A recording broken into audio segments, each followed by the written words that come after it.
Getting started. FAQs about online learning. Our decision to use online learning technologies may have been accelerated by recent events, and some of our personal experiences may have led us to question or doubt the effectiveness of online learning. Set your mind at ease. Here are some of our answers to some of the more frequently asked questions regarding online learning. Understanding full online learning.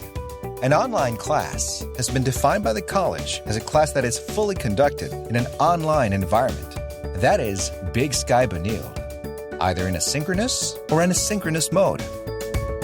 Is online learning as effective as classroom learning? Yes, if the right tools are used in tandem with the appropriate strategies. As the saying goes, it's not the bow or the arrow, it's the archer. Hopefully the rest of this guide can help you on your way to becoming a better archer. Can any course be delivered online? There are many variables at play for an online course to succeed. But theoretically, any course can be taught online. However, since our highest priority is maintaining the quality of learning, we will not recommend for a culinary lab class, for example, to be delivered in full distance. Not because it cannot be done, but because these types of courses have intended learning outcomes that can only be achieved through live, in-person skill and product demonstrations, using specific equipment that students will most likely not have at their disposal. We therefore leave it to subject matter experts to determine which modality is best or possible given specific target outcomes. How is full online, full distance different from blended and hybrid learning? For us, in Benilde, the quickest way we can differentiate among these delivery modes is by the amount of face-to-face contact you have with your students. For example, blended learning is 100% face-to-face plus online supplements. Hybrid learning is 50% face-to-face, 50% online. Full distance is 0% face-to-face, 100% online. In a blended learning course, all instruction occurs in a face-to-face learning environment. Technology is used simply to enhance the instruction, and regular face-to-face classes meet as scheduled. Online course materials serve to supplement and build on what is covered in the classroom. In a hybrid learning course, face-to-face and online activities are designed to reinforce, complement, and elaborate on one another. Instead of treating the online component as an add-on or a duplicate of what is taught in the classroom, a portion of the total contact hours of the course are delivered online in lieu of on-campus meetings. Assignments and discussions should be available in an online environment. A full online course describes an instructional approach in which more than 93% of the required classroom minutes are delivered and conducted online using Big Sky Benilde.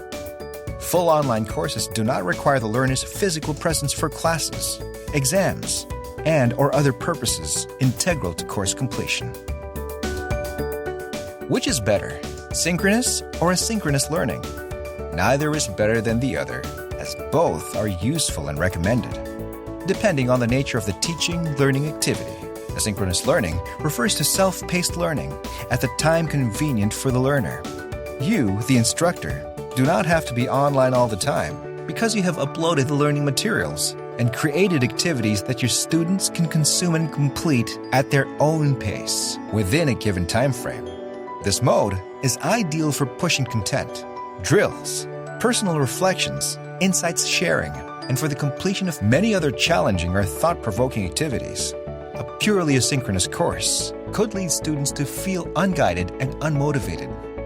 Synchronous learning, on the other hand, refers to meeting online with your students at an agreed-upon time and environment, either via chat, call, or video conferencing. This is ideal for consultations, quick discussions, clarifications, as well as touching base with your students. Regular synchronous sessions are necessary to maintain deeper and more personal connection with your students. Although when done too often, this can be quite stressful, not only for yourself, but for learners as well. Aim to strike a good balance between the two in designing your course instruction. Setting your expectations. Whether you're a novice or a veteran teacher, we've all been taught in the same way ever since we can remember. Inside the classroom, breathing the same air as our teachers and classmates. So it could be difficult to imagine how our students are going to learn from us if we're not there with them at the same time and place. In the same way, we must remember that a great majority of our students have also been taught this way since preschool. And a lot of them resist the idea of online learning because they also associate learning with being in the classroom with their teacher being physically present. Keep in mind that you and your students will go through a few adjustments in the process of transitioning to a fully virtual environment. So it's best to start with having and setting the right expectations for yourself and for your learners. Is my class 3 units 3 hours worth? Do I need to be online for 3 hours a week? No. Learning is measured by the achievement of intended learning outcomes, regardless of modality. Time, therefore, becomes immaterial if the time spent online is not used to engage your students meaningfully. Try to find a good balance in scheduling your synchronous and asynchronous activities throughout the run of your course. That being said, expect that you will be spending more time online than you may have originally planned, especially towards the beginning, when you're still setting and adjusting your course content and activities. As your course runs more smoothly later on, you will notice how much of your time online will shift to providing timely and meaningful feedback to your students' output. I don't want to be online and available to my students all the time. How do I keep them engaged without sacrificing my personal time? Timeliness of communication and feedback matters greatly in keeping your students engaged. But you don't have to compromise your personal time in the process.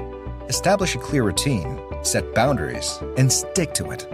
If you decide that you only want to be reached via a certain platform like Big Sky, then make sure that you are reliably available to them in that platform and that you reply in a timely manner. It also helps to make sure that you always provide complete information, clear and explicit instructions with plenty of examples and easy-to-understand content materials to reduce the amount of questions they may ask. Of your students in an online environment, your students may be classified in some references as digital natives, but that does not mean they are exempt from the anxieties and doubts of online learning. If you're adjusting, so are they. In many cases, it may be more difficult for them to adjust because they have been conditioned to learn under close monitoring. Until now.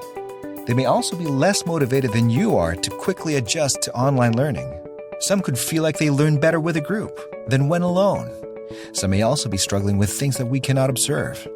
Whatever the case may be, we need to be sensitive to our learners' needs and modify our methods of instruction. From the delivery of content and assessment to our methods of engagement and feedback to help our students learn better in a new environment.